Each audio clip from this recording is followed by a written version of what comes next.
Welcome back to The Breakdown with me, NLW. It's a daily podcast on macro, Bitcoin, and the big picture power shifts remaking our world. What's going on, guys? It is Sunday, February 9th, and that means it's time for Long Read Sunday. Before we get into that, however, if you are enjoying The Breakdown, please go subscribe to it, give it a rating, give it a review, or if you want to dive deeper into the conversation, come join us on the Breakers Discord. You can find a link in the show notes or go to bit.ly/breakdownpod. All right, friends, we are limping over the finish line here this week. But since we had these very consequential hearings on debanking and Operation Choke Point 2.0 on the Hill this week, I thought it only fitting that Long Read Sunday focuses on that as well. The piece today is by Nathan McCauley, the CEO of Anchorage Digital. It's called "It's Time to End the Bureaucrat's Secret Weapon, Debanking." The hearing that he testified at was called "Investigating the Real Impacts of Debanking in America."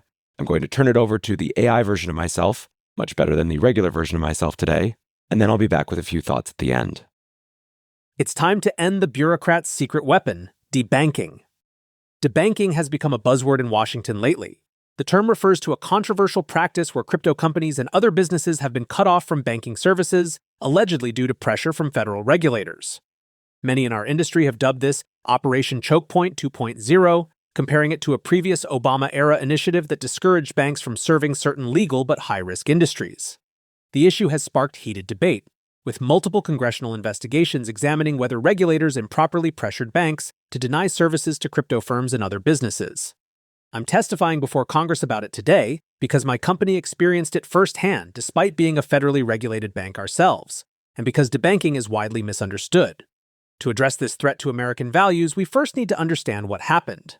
Rather than regulators issuing clear, transparent rules on who banks can serve, debanking operates through a shadowy and democratically unaccountable process whereby regulators warn banks against serving certain types of customers not based on the individual risk they pose, but on hostility or bias towards an entire industry. Banks facing the threat of enforcement action, penalties, or worse are left with no choice but to comply, and law-abiding individuals and businesses are cut off from basic banking services, which can be devastating. Here's what it looked like for us. In June 2023, we received an urgent call from our bank of 2.5 years. Despite an established banking relationship, we were even in active discussions about expanding into new partnerships. The bank abruptly informed us they were closing our account in 30 days because it was not comfortable with our crypto clients' transactions, even though we told them the funds at issue were client payments for custody fees and that these were fully documented as part of our rigorous compliance process.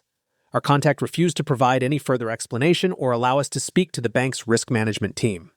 The irony was stark. We ourselves are a federally chartered bank, regulated and supervised by the OCC, subject to the same stringent capital, liquidity, and risk management expectations as any other national bank. Not once in the course of our partnership had our banking partner ever raised an issue with our account. We were a great bank customer, well-capitalized, well-regulated, and well-run.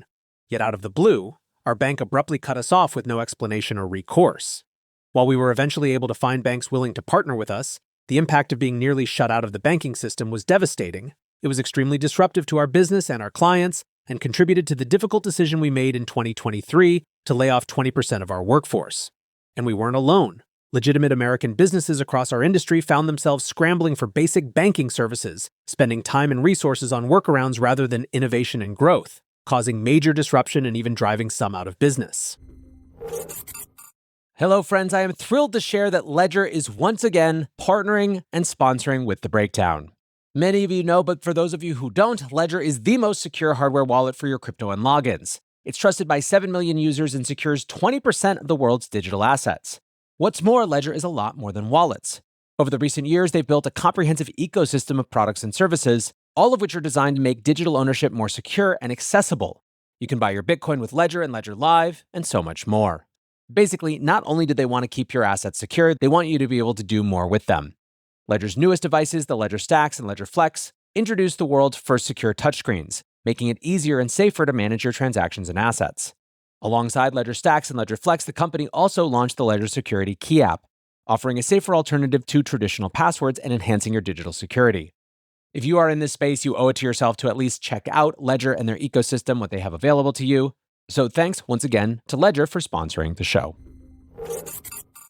Regulators' actions amounted to a de facto ban on banking the crypto industry, made even more destructive by its seemingly arbitrary enforcement. No one knew why some firms retained access while others were cut off, creating a climate of constant uncertainty. To be clear, if regulators had enacted such a major policy decision through proper channels, like formal notice and comment rulemaking, that would be one thing. But no rule was ever proposed, publicly debated, or subjected to legal scrutiny. Nor did Congress ever pass legislation to authorize the choking off of large parts of an industry from the federal banking system. History shows us that without a permanent fix, this will happen again. Just over 7 years ago, the FDIC apologized for the first iteration of Operation Choke Point, a concerted campaign to cut off banking to industries disfavored by regulators, promising to retrain its examiners. Fast forward to 2023, and those same debanking efforts, this time with a different politically disfavored industry, occurred again. Without action, Operation 3.0 is only a matter of time, and any industry could be the next target. So how can we prevent this from happening again? Congressional oversight, like the hearing I will testify at today, is crucial to uncover the facts and hold the agencies accountable.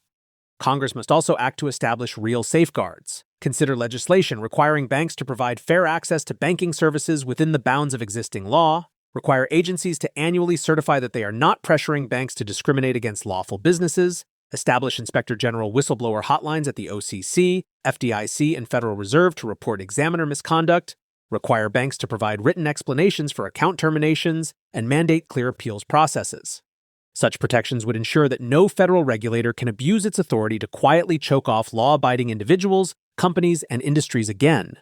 More immediate steps that the new administration and Congress can take are to rescind the January 2023 Joint Banking Regulators guidance that served as the nail in the coffin for many crypto businesses, and rescind the OCC's Interpretive Letter 1179, which imposed arbitrary pre-clearance requirements that effectively locked many banks out of crypto activities.